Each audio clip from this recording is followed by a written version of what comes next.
கம்பு பணியாரம் செய்யலாங்களா? அதுக்கு 1 கப்பு கம்பு, 1/4 கப்பு உளுந்து, கொஞ்சமாக வெந்தயம் எல்லாம் தனித்தனியாக கழுவி ஊற வச்சுக்கலாம்.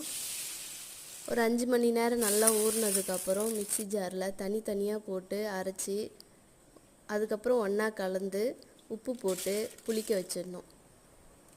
ஒரு 5 மணி நேரம் நல்லா புளித்ததுக்கப்புறம் இதுக்கு ஒரு தாளிப்பு போடலாம். நல்லா எண்ணெய் ஊற்றி கடுகு, காஞ்ச மிளகா, கடலைப்பருப்பு, வெங்காயம், உப்பு, கொத்தமல்லி தழை எல்லாம் போட்டு நல்லா வதக்கிட்டு இந்த மாவில் போட்டு நல்லா மிக்ஸ் பண்ணிக்கணும். இப்போ பணியாரக்கல் நல்லா காய வச்சு அதில் எண்ணெய் ஊற்றி பணியாரத்துக்கு நம்ம ரெடி பண்ண மாவை பொறுமையாக ஊற்றுவோம். நல்லா வெந்ததுக்கப்புறம் திருப்பி போட்டு நல்லா வேக வைக்கணும். நல்லா மொறுன்னு வெந்ததுக்கப்புறம் எடுத்து பரிமாறலாம். சூப்பராக இருக்கும்.